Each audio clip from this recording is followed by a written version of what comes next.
The vows they didn't expect. Part 1, The Wrong Girl. They came in like royalty. Late, loud, and overdressed. His mother in a cream Chanel suit, white, at my wedding, bold move, his father in some kind of vintage military coat, looking like General Patton had a side hustle as an A****. Their entrance halted the ceremony cold. Guests twisted in their chairs. Phones came up like periscopes. Me? I smiled. Because I'd been waiting for this moment. You didn't tell me they were coming, I whispered to Ethan, my fiancé, my soon-to-be husband, whose jaw had just hit the floor. I didn't think they would, he said, eyes wide, pulse racing under his collar. They swore they'd boycott. They're here, I said, which means they have a plan. He swallowed hard. They won't try anything. Not here. Oh, sweet, naive Ethan. He still believed his parents operated within the realm of basic decency. That's cute. I, on the other hand, had done my research. I knew about the ex-girlfriends they'd bribed to dump him. The one they sent on a spa trip to Bora Bora 2 days before Ethan planned to propose. I knew about the surveillance guy they hired. The background checks. The fake fortune teller. And now, here they were. On my wedding day. Looking like wolves in designer wool. I turned to the pastor. Shall we begin? He hesitated, then nodded. Dearly beloved. As he launched into the script, I scanned the crowd. My best friend Ava shot me a "you got this" look. Ethan's sister, Mara, raised one eyebrow with morbid curiosity. And somewhere in the back, the wedding planner was sweating bullets because the seating chart had just exploded. Then Ethan's mom coughed, once, loudly, and pulled something out of her bag. Oh no. I knew that look. I'd seen it in courtrooms, at fundraisers, and once during a charity luncheon where she called the mayor's wife cheap into a live mic. This wasn't going to be passive-aggressive. This was going to be aggressive-aggressive. I leaned toward Ethan. You have 10 seconds to tell me what she's holding. He squinted. A manila folder? A manila folder?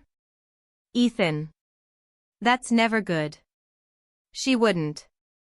5 seconds. She's not, okay. Maybe she dug up something. Maybe she hired someone. But it won't matter, right? You have nothing to hide. I looked him dead in the eyes. That depends on how far she's willing to go. And then she stood. Cleared her throat like she was starting a TED Talk.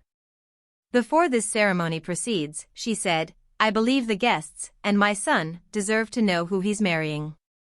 Gasps. Literal gasps. Like we were in a soap opera and someone just announced a secret twin. Don't, Ethan said under his breath. Mom, sit down. But she was already moving forward, heels clicking like gunshots on marble. The folder in her hand looked thick. Too thick. I have here, she continued, holding it up, a complete record of the woman known as Natalie Graves. Her past. Her secrets. Her lies. My smile grew wider. Because she had no idea. She hadn't done enough research. She didn't realize what kind of war she'd just started. Part 2-8. Part 2, The Folder of Doom. She held it like a trophy. The infamous manila folder. Stuffed with accusations, half-truths, and whatever her private investigator could dig up in exchange for a country club membership. Natalie Graves, she said, projecting like she was testifying before Congress, is not who she claims to be. Ethan groaned, face buried in his hands. I didn't move. I didn't flinch.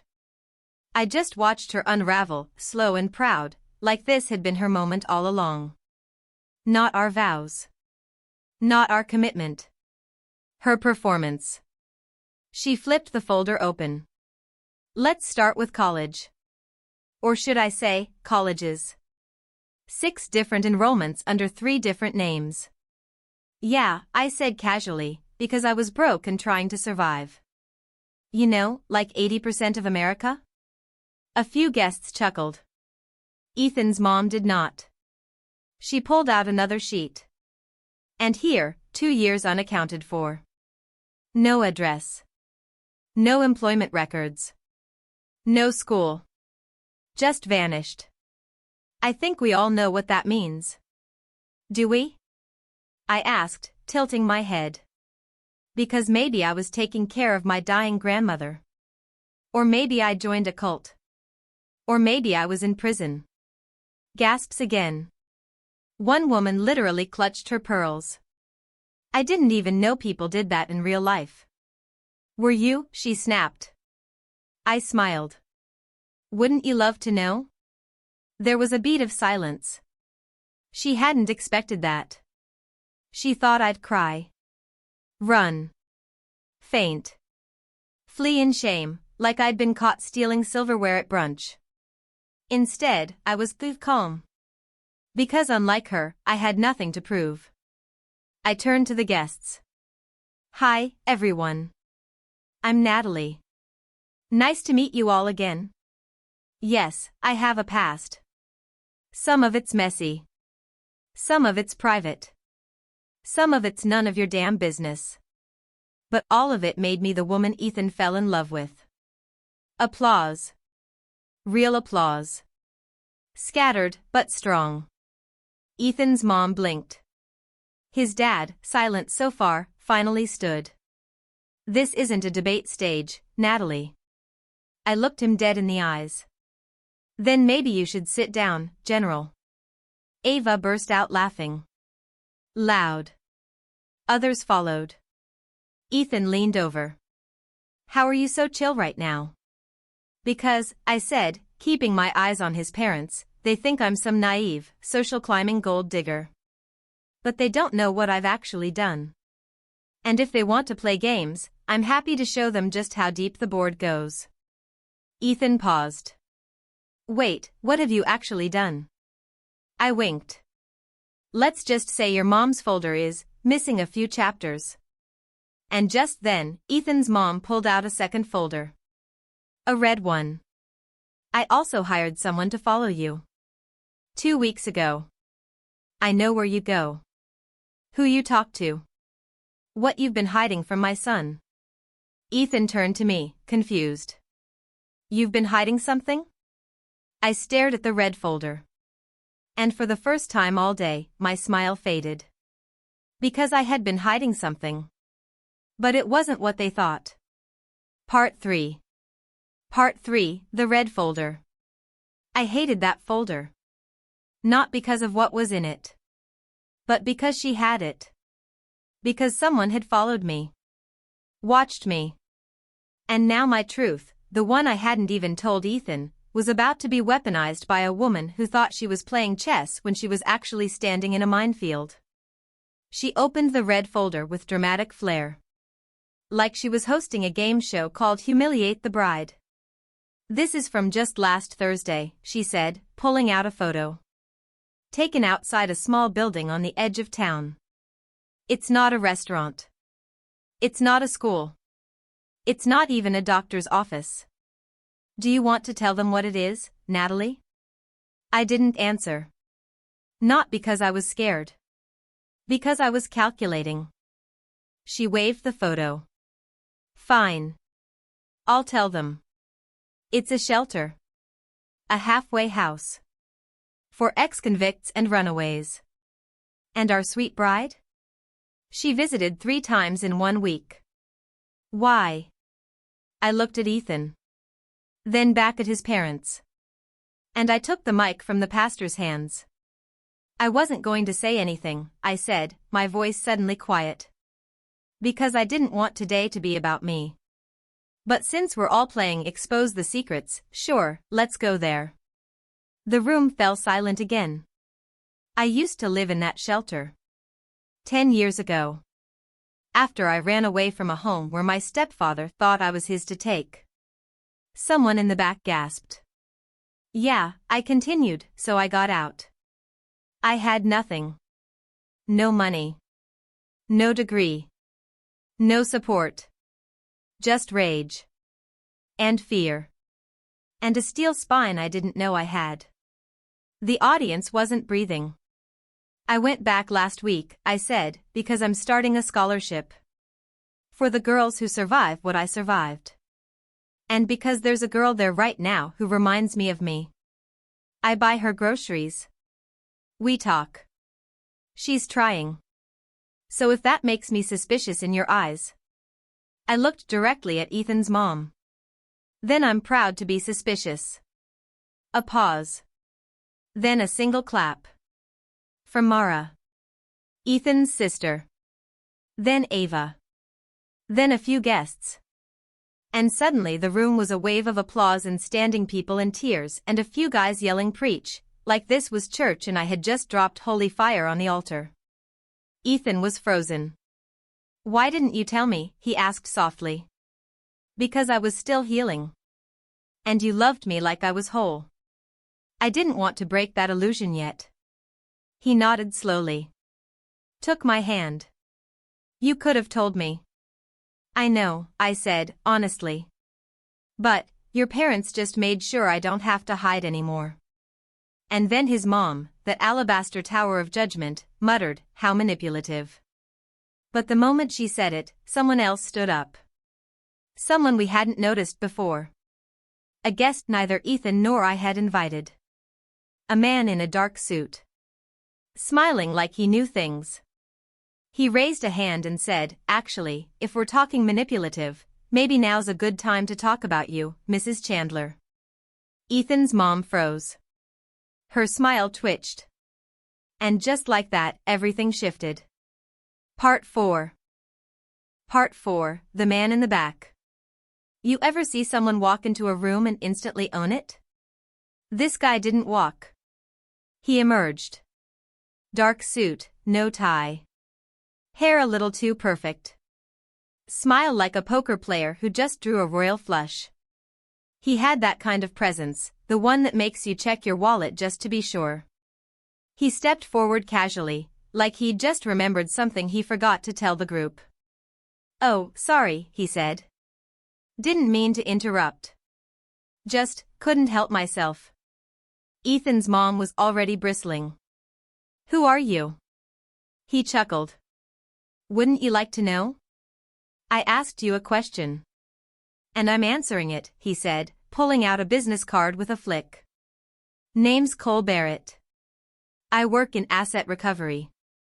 Occasionally for the Department of Justice. Sometimes independently. Depends on the gig. He handed the card to Ethan's dad, who stared at it like it was covered in poison. Anyway, Cole continued, I was actually here for someone else. But this? This turned out to be way more interesting than expected. Ethan looked at me. I gave a tiny shrug. This guy wasn't mine. I'm sorry, sir, the pastor said awkwardly, but this is a private ceremony. Yeah, but she made it public. Cole pointed to Ethan's mom. Soon as she opened that red folder? Game on. Ethan's mom crossed her arms. You're trespassing. And you, Cole said with a grin, are laundering money through 4 shell companies registered to a golf club in Aruba. Silence. Then. What? Ethan said. Excuse me, his mother snapped. Cole pulled out a tablet. Don't worry, I'm not legally accusing anyone. Just observing. Like a curious citizen who noticed that the Chandler Foundation suddenly donated $500,000 to an animal shelter that doesn't exist, which then paid a consulting fee to a company owned by your brother's wife's cousin. You know, the usual. His dad took a step forward. This is slander. Nope, Cole said cheerfully, tapping his tablet. This is federal audit season. And guess what? I brought receipts. He projected a PDF to the venue screen. Yep. The screen. The one set up to show wedding photos. Now displaying line item fraud in full HD. The room lost its mind. Ethan's mom turned to her husband. Did you know about this? He didn't answer. Which was answer enough. Cole turned to me. Sorry, Natalie. Didn't mean to hijack the big day. But I couldn't let you take all the heat without sharing some sunshine. I raised an eyebrow. Why are you helping me? He winked. Let's just say you saved someone once who means a lot to me. You didn't know it. But you did. Ethan blinked. What is happening? Family therapy, I said. With subpoenas. Cole checked his watch. I've got a contact at the IRS in the parking lot. You want me to send them in now or let you finish the vows? Everyone turned to Ethan's parents. They looked like ghosts. You wouldn't dare, his mother whispered. I'd love to, I replied. And in that moment, I swear, she realized something terrifying. She hadn't just picked the wrong girl to mess with. She'd picked the girl with friends in unexpected places. Part 5. Part 5, The Perfect Cracks. They say families break slow. Little fractures, tiny betrayals, quiet lies that grow mold in the corners of the house. But sometimes? They break loud. Right there. In front of 117 wedding guests and a guy from the IRS parked outside. Ethan's dad was the first to snap. How long, he asked, voice low, sharp. How long have you been moving money around without telling me? His wife turned to him like he'd just spoken a different language. Are you serious right now? I'm very serious, Susan. And there it was. First name. In public. In front of strangers. That's a marriage earthquake. I did it for us, she hissed. You wanted the house in Aspen. You wanted the plane. You wanted to pretend we were Kennedys with better hair. I asked for comfort, he said, not felonies. Mara muttered under her breath, God, this is better than Netflix. Cole, still holding his tablet, turned to her. Right? I'm invested. Ethan looked like he was having an out-of-body experience. I think I need to sit down. I took his hand. You okay? I don't know what I'm looking at. You're looking at who they really are, I said gently. Were you always this calm under pressure? He asked. No. I used to cry in supermarket parking lots. Now I just drink espresso and plot revenge. He half laughed. Marry me. We're trying. Meanwhile, Susan Chandler was spiraling. This is my son's wedding. I will not be humiliated by some con artist and some rogue accountant with a tablet. Cole tilted his head. Ah. You think I'm just an accountant? He handed her a folded document. That's a sealed subpoena. You're welcome. The silence that followed wasn't quiet. It was nuclear. Guests slowly backed away from the Chandlers like they were radioactive. The pastor put down his Bible. The DJ turned off the instrumental Ed Sheeran track that had been playing softly in the background. Probably a wise choice. Ethan's dad took off his jacket. We should leave. But Susan wasn't done. I won't be bullied by her. She pointed at me like I was a curse she needed to exorcise. I don't care what sob story you tell. I know what girls like you are. Opportunists. Manipulators. You don't belong in our family. You're right, I said calmly. Everyone froze again. I don't belong in your family, I repeated, stepping forward, because I'm building a new one. With your son. One where we don't bury secrets in shell companies. One where we don't weaponize trauma. One where we actually love each other. And then I looked right at Ethan. And if you still want to marry me, flaws, past, espresso-fueled fury and all, I'm here. He stared at me. Open. Exposed. 1,000 things flickering behind his eyes. Then he smiled. I do. The whole place lost it. Ava whooped. Mara yelled hell yes. Even the pastor looked misty-eyed. But Susan? She just stood there. Silent. Like a villain in the last 5 minutes of a courtroom drama. You'll regret this, she whispered. I already regret inviting you, I said with a shrug. She turned and stormed out. Ethan's dad hesitated. And then, followed her. Just like that. Gone. The clouds were gone. And for the first time all day, the sun came through the windows. We still hadn't said our vows. But somehow, the real ceremony had already happened. Part 6. Part 6, The Calm Before the Truth. The guests were still buzzing, like bees who'd just witnessed a bear maul a beehive at a wedding. Some were huddled in small circles gossiping. Others refreshed their social media, hoping someone else had uploaded video first. Spoiler, they had. It was trending. Hashtag Mother of the Groom meltdown was now officially a thing. But me? I just exhaled. Like I'd been holding my breath since the moment Susan Chandler stepped through the church doors. Ethan and I stood side by side at the altar. The pastor gave us a look that said, "Do you still want to do this, or should we all just go to brunch?" Ethan nodded. Let's finish it. So we did. And for a few minutes, everything was soft. Our vows weren't scripted. Just real. Raw. Mine were about survival, trust, and finding someone who didn't need me to be perfect. His were about choosing me every day, even when I was prickly, chaotic, or plotting IRS takedowns. People cried. People cheered. People kissed in the back row like they were riding the high of second-hand redemption. Then, as the ceremony wrapped and the music swelled, someone tugged on my dress. It was Mara. Hey, she said, eyes shining. Can I talk to you for a sec? We stepped aside. I owe you an apology, she said. For not standing up to them sooner. For thinking you were just another girl my brother brought home to piss them off. I smiled. To be fair, I did do a little pissing. She laughed. Then got serious. There's something you should know. About Mom. And Dad. Something even Ethan doesn't know. My stomach tightened. Mara glanced over her shoulder, then leaned in.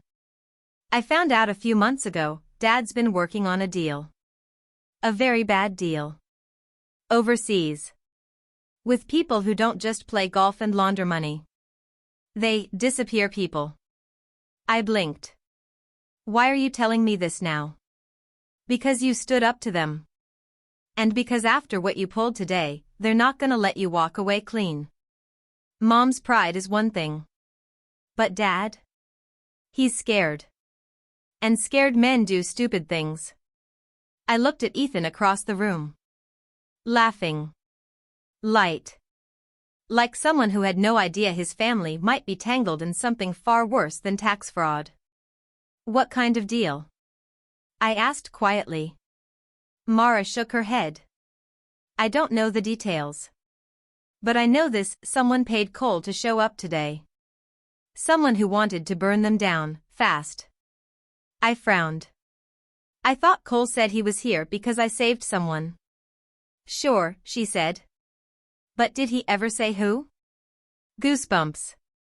Just then, Cole reappeared, casually sipping a mimosa. Everything okay, ladies? Mara stiffened. I smiled politely. Perfect. He looked between us and smirked. Well, enjoy the reception. Try the mini crab cakes. Divine. As he walked away, Mara leaned in one last time. Watch him, she whispered. He's not your friend. He's just the next person who wants something from you. And with that, she was gone. And suddenly, the fairy tale started to feel like it had a trapdoor under the dance floor. Part 7. Part 7, The Trapdoor. There's a moment, right after the wedding cake gets cut, the champagne starts flowing, and the music kicks in, when a reception hits its emotional peak. Ours didn't get that moment. Because right when I tried to breathe, that trapdoor Mara warned me about creaked open.